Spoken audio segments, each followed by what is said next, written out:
Assalamualaikum teman-teman. Selamat datang di Cerita Mencekam.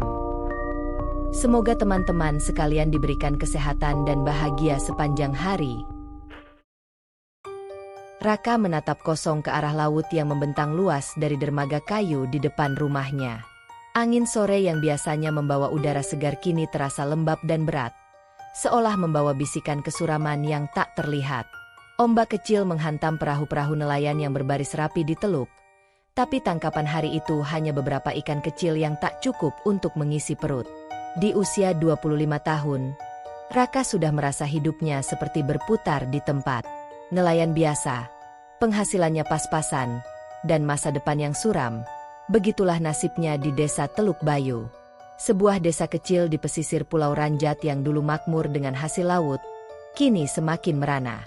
Setiap pagi, Raka dan ayahnya, Pak Endra, akan berangkat ke laut dengan perahu kayu tua mereka. Tapi hasil tangkapan semakin menipis dari tahun ke tahun.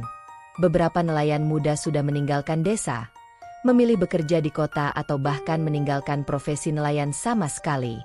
Raka menghela napas panjang dan memandang ke arah rumah kayu sederhana di belakangnya, tempat Ibu Lestari sedang menyiapkan makan malam. Keluarga kecil itu sudah cukup lama hidup di bawah garis kemiskinan yang seolah tak pernah bergeser. Di dalam rumah, suara percakapan orang tua Raka mengalun samar. "Pak Endra, aku khawatir hasil laut makin buruk." Suara Bu Lestari penuh kekhawatiran. "Kalau terus begini, bagaimana kita bertahan?" Pak Endra menghela napas berat. "Ini sudah takdir, Lestari. Laut ini sudah mulai menjauhkan rezekinya dari kita. Tapi jangan coba-coba melanggar aturan leluhur. Ingat, karang hitam adalah batas yang tak boleh dilanggar." Desa Teluk Bayu memang punya banyak adat dan larangan yang diturunkan dari generasi ke generasi. Salah satu larangan paling sakral adalah tidak mendekati karang hitam, sebuah karang besar dan tajam yang terletak tak jauh dari pantai, dikenal penuh misteri dan dipercaya sebagai tempat kekuatan gaib. Pak Endra selalu menekankan agar Raka dan semua nelayan menghormati larangan itu. Karang hitam bukan hanya karang biasa. Nak, ada sesuatu yang menjaga di sana. Sesuatu yang tidak bisa kita lawan. Banyak nelayan hilang setelah melanggar larangan itu. Namun Raka, dengan pikiran yang dipenuhi rasa frustrasi dan keinginan kuat untuk mengubah nasib, mulai merasa larangan itu seperti jerat yang mengekang kebebasannya. Hari-hari di Teluk Bayu semakin suram. Beberapa hari terakhir, ombak besar sering datang tanpa diduga, merusak perahu dan jala. Harga ikan di pasar juga jatuh karena hasil tangkapan melimpah di kota-kota besar yang menggunakan kapal besar dan alat modern. Raka pernah mencoba menawarkan ide untuk menggunakan alat tangkap modern, tapi ayahnya menolak keras. "Kita harus bertahan dengan cara lama. Nak, modernisasi bisa membawa malapetaka kalau kita tak hati-hati." Tetapi Raka tidak bisa lagi menunggu. Ia tahu jika terus berjalan seperti ini, keluarganya akan terus hidup dalam kemiskinan. Ia ingin segera berubah, ingin kaya, ingin hidup layak tanpa harus bergantung pada hasil laut yang semakin menipis. Suatu malam, ketika Raka duduk di warung kopi kecil di tepi pantai, ia mendengar bisik-bisik dari para nelayan yang lebih tua. Mereka berbicara dengan suara rendah, seperti takut didengar siapapun. "Sekarang cuma ada satu cara cepat dapat rejeki di sini," kata seorang nelayan tua, Mat Jaya, yang dikenal dengan banyak cerita mistisnya. Raka mendekat. Hati berdebar. "Apa itu, Pak Mat?" Mat Jaya menoleh dan menatap Raka dengan serius. "Perjanjian dengan Nyai Laut. Tapi itu tabu. Nak, banyak yang hilang, banyak yang gila. Tapi kalau kamu berani, kamu bisa dapat hasil laut melimpah tanpa batas." Raka terdiam. Bayangan mitos dan cerita horor masa kecilnya berkecamuk. Namun di sisi lain, harapan untuk keluar dari kemiskinan membuatnya mulai tertarik. Malam itu, Raka pulang dengan kepala penuh pertanyaan. Ia duduk di depan rumah sambil menatap langit yang gelap. Ia tahu bertentangan dengan larangan ayah dan adat desa berarti membahayakan dirinya. Tapi pikirannya sudah terobsesi dengan kekayaan yang dijanjikan. Bagaimana jika aku bisa mengubah nasib keluargaku? Bagaimana jika ini satu-satunya jalan? Pikir Raka. Ibu Lestari yang melihat wajah putranya yang gelisah mencoba menenangkan. Raka, jangan kau ambil jalan yang salah. Ada harga yang sangat mahal untuk kekayaan itu. Namun Raka sudah tidak peduli lagi. Ia merasa harus berani ambil risiko. Suara ombak malam terus mengalun, menyatu dengan bisikan angin yang seolah membawa pesan rahasia dari laut. Di kejauhan, karang hitam berdiri sunyi, dingin, dan mengancam. Raka memandang ke arah karang itu, hatinya berdegup cepat. Ada sesuatu yang memanggilnya, sesuatu yang tidak bisa ia jelaskan. Perjanjian dengan Nyai Laut, apakah itu akan menjadi jalan keluar, atau justru membawa kehancuran? Malam itu, setelah keluarga Raka tertidur, ia diam-diam bangun dari ranjangnya. Raka berjalan menyusuri rumah yang sunyi, kemudian turun ke ruang tamu. Di sana, di balik lemari kayu tua, sebuah kotak kayu terkunci tersimpan rapi. Dengan hati-hati, Raka membuka kotak itu menggunakan pisau lipat kecil yang selalu dibawanya. Di dalam kotak tersebut, ia menemukan beberapa barang peninggalan kakek buyutnya, peta lusuh dengan tinta yang sudah pudar, serta sebuah buku catatan kulit yang tebal dan berdebu. Tulisan tangan di halaman pertama membuat jantungnya berdetak lebih cepat. Peta itu menggambarkan perairan di sekitar Pulau Ranjat dengan detail yang luar biasa.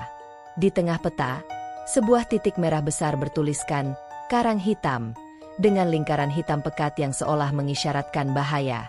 Sedangkan buku catatan itu berisi tulisan dan sketsa aneh tentang karang tersebut. Ada cerita tentang nelayan yang hilang tanpa jejak, suara-suara mistis di malam hari, dan satu catatan yang paling menonjol. Hati-hati dengan Nyai Laut, penjaga karang hitam. Jangan pernah mengambil apapun dari sana, atau kau akan terikat dalam perjanjian abadi. Namun di halaman lain, ada juga catatan samar tentang sebuah ritual yang katanya bisa memanggil Nyai Laut untuk memberi keberuntungan, dengan syarat yang belum disebutkan secara jelas. Raka membaca berulang kali, rasa penasaran dan hasrat akan kekayaan membakar dalam dirinya. Ia tahu ini berbahaya, tapi ia yakin inilah jalannya untuk mengubah nasib.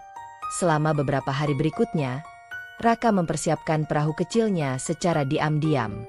Ia tidak pernah mengutarakan niatnya kepada siapapun, terutama kepada ayahnya yang selalu melarang mendekati karang hitam.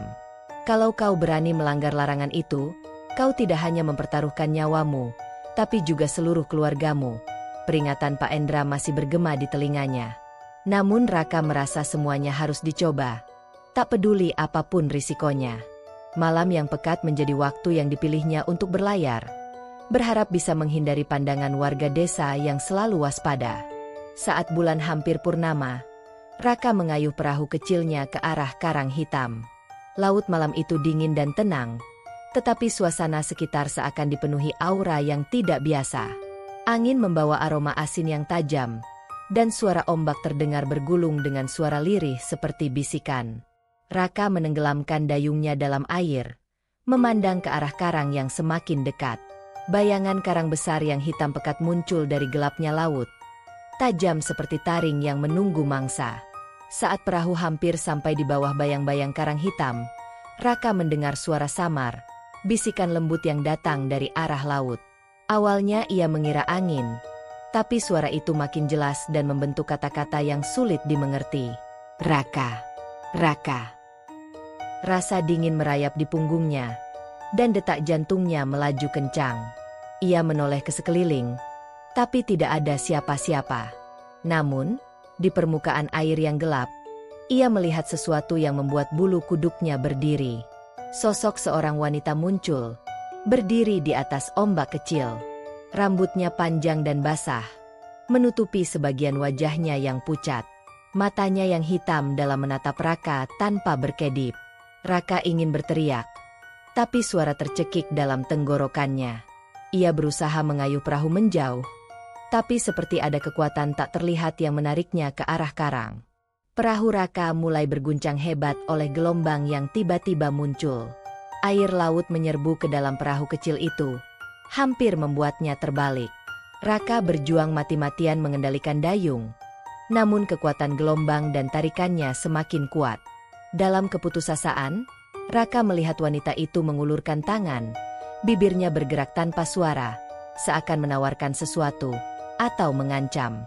Dengan segenap tenaga, Raka menggenggam batu karang kecil yang berwarna hitam pekat yang mengapung di dekatnya dan menariknya ke dalam perahu. Batu itu dingin dan berat, terasa seperti ada energi gelap di dalamnya. Akhirnya, dengan usaha keras, Raka berhasil melepaskan diri dari tarikan gaib itu dan mendayung kembali ke arah pantai dengan tubuh basah kuyup dan napas tersengal-sengal. Sesampainya di rumah, Raka menatap batu laut hitam itu dengan campuran rasa takut dan kagum. Batu itu berkilau gelap seperti menghisap cahaya di sekitarnya, dan anehnya, ia merasakan getaran halus yang mengalir dari dalamnya. Ibu Lestari yang melihatnya langsung menarik nafas panjang. Wajahnya berubah cemas. "Raka, kau tidak boleh membawa itu. Batu itu membawa kutukan." Tapi Raka sudah terlalu jauh masuk ke dalam perjalanannya. Batu itu baginya adalah bukti nyata bahwa ada sesuatu yang bisa dimanfaatkan. Sesuatu yang bisa mengubah hidupnya. Malam itu, saat Raka mencoba tidur, bayangan wanita dengan rambut panjang itu terus muncul dalam mimpinya. Ia mendengar bisikan yang terus-menerus memanggil namanya, dan merasakan seolah-olah sosok itu duduk di ujung ranjang, menunggu sesuatu darinya. Raka tahu, dia telah menginjak garis batas yang dilarang. Tapi dalam hatinya, ia juga merasa bahwa ia sudah terikat dalam sesuatu yang tak bisa ia lepaskan. Karang hitam, dengan segala misteri dan kutukannya, kini telah menjadi bagian dari hidup Raka. Batu hitam di tangannya adalah pintu gerbang menuju dunia yang penuh dengan kekuatan gaib dan bahaya yang mengintai. Perjalanan Raka baru saja dimulai. Namun ia sudah harus siap menghadapi konsekuensi dari pilihannya. Pilihan yang mungkin akan mengubah nasibnya selamanya. Malam itu, angin laut berhembus dingin menyapu desa Teluk Bayu. Raka duduk termenung di depan rumah kayunya, memegang batu hitam yang didapat dari karang hitam.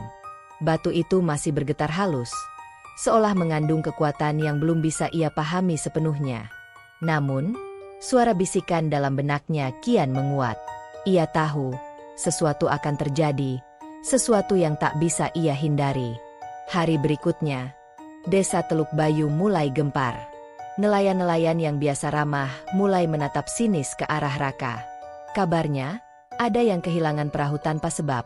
Ikan hasil tangkapan berubah busuk mendadak, dan suara-suara aneh terdengar dari arah karang hitam setiap malam. Raka merasa terasing, tapi kekayaannya mulai tumbuh pesat. Ia membawa pulang ikan yang banyak dan berkualitas. Dalam beberapa hari, ia bahkan menemukan mutiara besar yang membuatnya semakin terkenal di desa. Tapi ayahnya, Pak Endra, hanya menggeleng kecewa. "Ini bukan rejeki yang kau dapatkan dengan cara benar. Nak, kau sedang berjalan di jalan gelap." Malam itu, Raka kembali ke karang hitam, menunggu sosok yang selalu muncul. Nyai Laut, wanita dengan rambut panjang hitam legam, mata tajam memancarkan cahaya aneh. Nyai Laut muncul dari laut dengan gerakan anggun tapi menakutkan. Suaranya lembut namun berwibawa. "Raka, kau telah mengambil batu itu. Kini saatnya kau memenuhi janji." Raka gemetar, tetapi tekadnya kuat. "Apa yang harus aku lakukan? Aku ingin mengubah nasib keluargaku." Nyai Laut tersenyum tipis. "Perjanjian ini membutuhkan darah dan jiwa. Kau akan diberi kekayaan tak terhingga, tapi harus menyerahkan sesuatu yang berharga." Raka tahu risikonya, namun kemiskinan yang mengekang membuatnya mengangguk pelan. Ritual itu dimulai dengan mantera dan darah yang mengalir dari tangan Raka ke batu hitam. Udara malam berubah dingin membekukan. Seiring hari berjalan, perubahan dalam diri Raka mulai terlihat. Ia jadi lebih dingin dan tertutup, sering menghilang malam hari. Ibu Lestari mulai merasakan sesuatu yang salah, sementara Dewi, kekasihnya, menangis kesepian. Tapi Raka tak peduli. Kekayaan mengalir deras, bisnis meluas, dan namanya mulai harum di antara nelayan dan pedagang. Namun, bayang-bayang Nyai Laut selalu mengintai, mengingatkan akan harga yang harus dibayar. Ketika malam tiba, Suara bisikan dan bayangan wanita itu muncul, menuntut pengorbanan. Pak Endra yang semakin khawatir mencoba mendekati Raka. Kembalilah, nak. Jangan biarkan perjanjian itu menguasaimu. Namun Raka hanya menjauh, terperangkap dalam dunia yang ia pilih sendiri. Bab ini diakhiri dengan suasana tegang. Raka berdiri di tepi pantai, menatap karang hitam yang menghitam pekat dalam gelap, sadar bahwa janji itu mengikatnya selamanya. Ia sudah terlalu jauh untuk mundur. Malam-malam di desa Teluk Bayu semakin gelap, bukan hanya karena awan mendung yang menutupi bintang, tapi karena kegelisahan yang merayap dalam setiap jiwa penduduknya. Sejak Raka kembali dari karang hitam dengan batu hitam misteriusnya, suasana di desa berubah. Nelayan-nelayan mulai hilang secara misterius. Ada yang tidak kembali dari laut, ada pula yang ditemukan hanyut tanpa ingatan, matanya kosong seperti tersedot ke dalam kegelapan. Hasil tangkapan yang dulu jadi rezeki melimpah, sekarang sering membusuk sebelum sampai ke pasar. Bau amis yang menyengat menusuk hidung, tapi tidak ada satupun yang berani menyentuhnya. Suara-suara aneh bergema di malam hari. Bisikan-bisikan yang tak bisa dimengerti terdengar dari arah laut, diselingi tawa wanita yang panjang dan mengerikan. Anak-anak yang dulu riang bermain di pantai kini menatap gelisah, takut bahkan untuk berjalan sendirian. Pak Endra, yang sudah semakin tua tapi masih teguh pada prinsip adat, berusaha memperingatkan Raka. Raka, kau harus berhenti. Apa yang kau lakukan itu bukan jalan yang benar. Aku bisa merasakan kutukan yang datang dari karang hitam. Namun Raka hanya tersenyum dingin. Ayah, aku sudah terikat janji. Ini kesempatan kita untuk keluar dari kemiskinan. Aku tidak akan mundur. Kekecewaan terpancar jelas dari mata Pak Endra. Kalau kau terus begini, kau bukan hanya merusak hidupmu, tapi juga nyawa orang-orang yang kita cintai. Sementara itu, kekayaan Raka semakin bertambah. Ia mulai membangun dermaga pribadi yang besar di tepi pantai, lengkap dengan gudang penyimpanan dan fasilitas perikanan modern. Usahanya semakin maju dan mulai mempekerjakan banyak warga desa. Ini baru permulaan, kata Raka dengan penuh semangat pada Dewi, kekasihnya yang mulai merasa jauh dari pria yang dulu ia kenal. Kita akan menjadikan Teluk Bayu pusat perikanan terbesar di pulau ini. Namun di balik ambisi itu, ada sesuatu yang mulai menggerogoti jiwanya. Setiap malam, ia merasakan tangan-tangan gelap meraba tubuhnya, memanggilnya kembali ke lautan. Pada suatu malam, Raka bermimpi buruk. Dalam mimpi itu, ia berdiri di tepi pantai, namun tubuhnya tiba-tiba ditarik ke dalam laut oleh tangan-tangan hitam yang muncul dari dalam air. Tangan-tangan itu dingin dan kuat, menariknya ke kedalaman yang gelap tanpa batas. Ia berteriak, tapi suaranya tertelan ombak. Di bawah laut, sosok wanita berambut panjang muncul, matanya menyala merah, senyumannya mengerikan. Janji harus ditepati, Raka, bisiknya. Raka terbangun dengan napas terengah, tubuh basah oleh keringat dingin. Tapi bayangan tangan-tangan hitam dan sosok wanita itu masih membekas di pikirannya.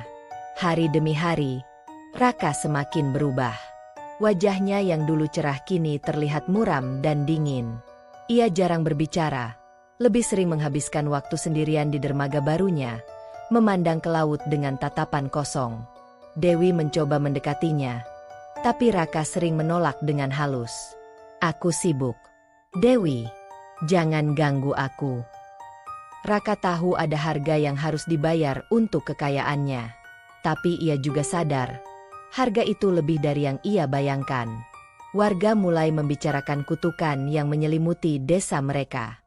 Mereka mulai menghindari pantai saat malam tiba, menutup pintu dan jendela rapat-rapat. Beberapa orang yang dulu mencemooh larangan adat kini menjadi yang paling takut. Ini semua gara-gara Raka dan batu hitamnya, bisik seorang nelayan tua di warung kopi. Kalau saja dia tidak mengganggu karang hitam.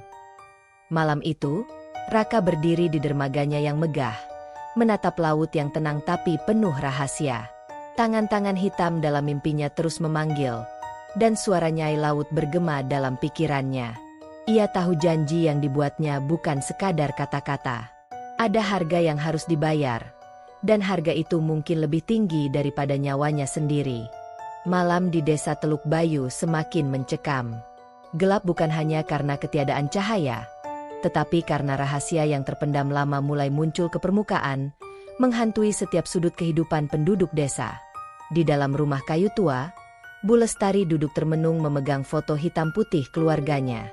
Matanya berkaca-kaca, tetapi suaranya tegas ketika ia mulai bercerita kepada Dewi yang datang malam itu dengan wajah cemas.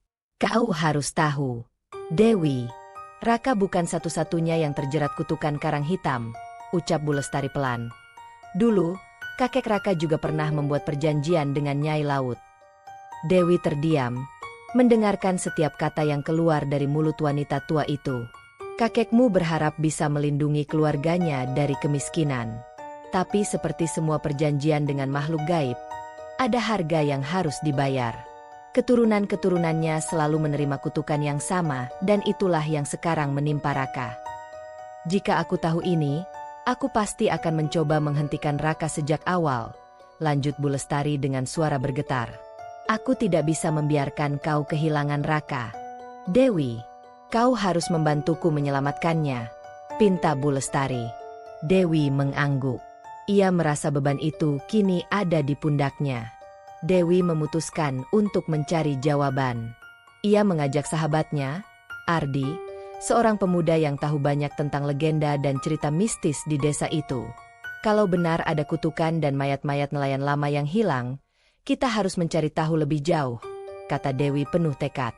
Malam itu, mereka berdua menyelinap ke arah karang hitam menggunakan perahu kecil, membawa lampu minyak dan peralatan sederhana. Mereka menyelam di sekitar karang, menembus gelapnya air laut.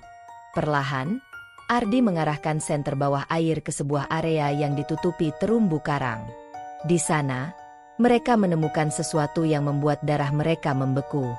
Jasad nelayan lama, berbalut jaring dan karang, terkubur dalam keadaan diawetkan secara gaib. Wajah-wajah mereka membeku dalam ekspresi teror, seolah mereka masih merasakan penderitaan yang tak berujung. Dewi merasakan aura gelap yang menyelimuti jasad-jasad itu. "Ini bukan hanya mayat biasa," bisiknya. "Ini adalah tanda kutukan yang hidup." Setelah kejadian itu, Dewi merasa semakin terikat dengan nasib Raka. Ia tahu harus segera bertindak sebelum kutukan itu membunuh lebih banyak nyawa. Sementara itu, di desa, kabar tentang penemuan mereka tersebar. Warga semakin takut, tapi juga semakin yakin bahwa kutukan itu nyata dan harus dihentikan. Di malam yang sunyi, Raka bermimpi kembali. Kali ini, ia melihat sosok kakeknya yang dulu memandangnya dengan wajah penuh penyesalan. "Kita terikat oleh darah dan janji yang tidak bisa dihindari," ucap kakek itu dalam mimpi. "Kau harus memilih, Nak, berjuang untuk hidupmu atau menyerah pada kutukan." Mimpi itu mengguncang jiwa Raka. Ia mulai sadar bahwa jalan yang dipilihnya bukan hanya tentang kekayaan, tapi juga tentang mempertaruhkan nyawa dan masa depan seluruh keluarganya. Dengan tekad yang mulai berubah, Raka berusaha mencari cara untuk membebaskan diri dari kutukan yang bangkit di karang hitam. Desa Teluk Bayu yang dulu penuh harapan kini berubah menjadi kubangan ketakutan dan keputusasaan. Semua yang dibangun Raka mulai runtuh dalam kecepatan yang tak terduga. Angin laut yang sebelumnya membawa harapan kini berubah menjadi bisikan maut yang mengerikan. Kapal-kapal yang selama ini menjadi sumber penghidupan mulai karam satu persatu. Tidak ada yang tahu penyebab pastinya. Mesin tiba-tiba mati, tali-tali putus, atau badai datang tanpa peringatan. Warga yang dulu mengagumi kesuksesan Raka kini mulai menjauh. Takut terseret dalam malapetaka yang menyelimuti desa mereka. Raka berdiri di dermaga yang kosong, menatap laut yang bergelora dengan rasa putus asa. Semua rencana besar yang ia susun kini tinggal mimpi buruk. Malam demi malam, sosok Nyai Laut mulai muncul dalam hidup Raka. Awalnya hanya samar, seperti bayangan di kejauhan. Tapi kemudian ia muncul jelas di berbagai tempat. Di tepi pantai, di atas atap rumahnya, bahkan di cermin kamar tidurnya. Matanya yang merah menyala menatap langsung ke dalam jiwa Raka, mengisi ruang hatinya dengan ketakutan yang tak terlukiskan. Mimpi buruk Raka semakin nyata. Ia sering terbangun dengan tubuh basah dan napas terengah-engah, seolah baru saja diseret oleh ombak ke dalam kedalaman laut. Suatu malam, suara ombak datang lebih dekat dari biasanya, menggema hingga ke dalam rumah. Dinding bergetar, air asin menetes dari langit-langit, dan bau lumpur laut memenuhi ruangan. Keesokan paginya, kabar duka mengguncang desa. Pak Endra ditemukan meninggal secara misterius di tepi pantai. Tubuhnya penuh lumpur dan karang laut yang menempel seolah ia baru saja muncul dari dasar laut. Wajahnya yang dulu penuh teguh kini tampak damai, tapi matanya terbuka lebar seakan menyimpan rahasia terakhir.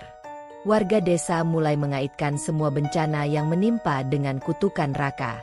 Mereka berkumpul di balai desa, berbisik-bisik tentang bagaimana keserakahan dan perjanjian terlarang membawa malapetaka.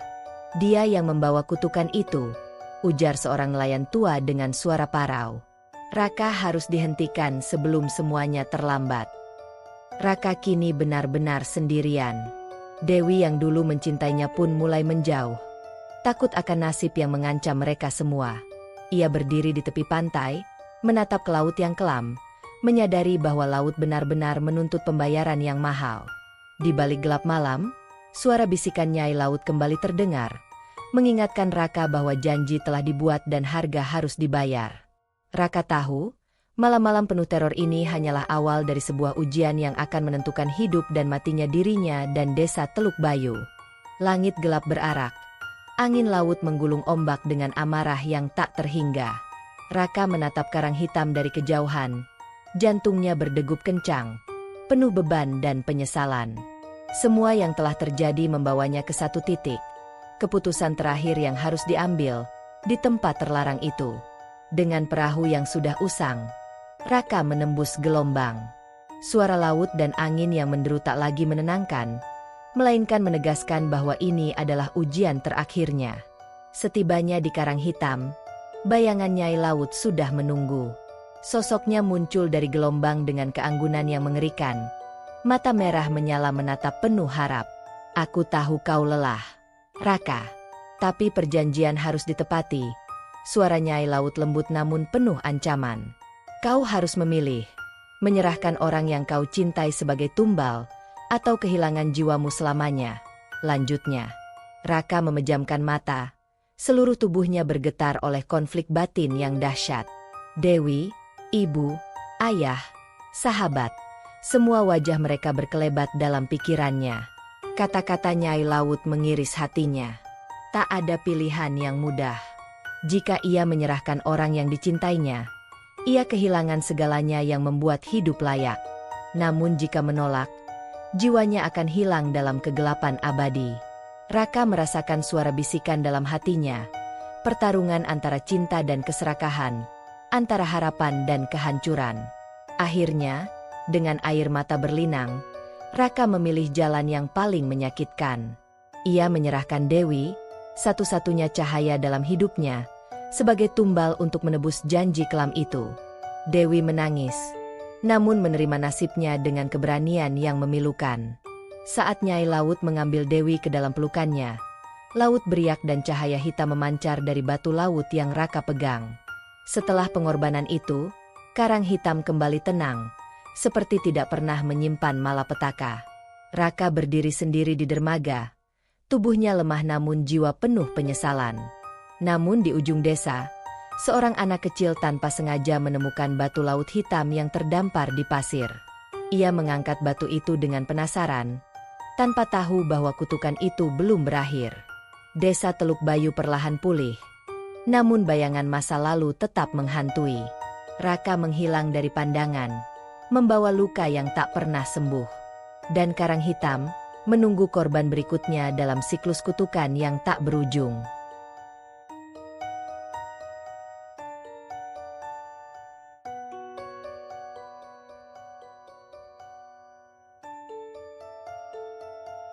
Sekian kisah hari ini.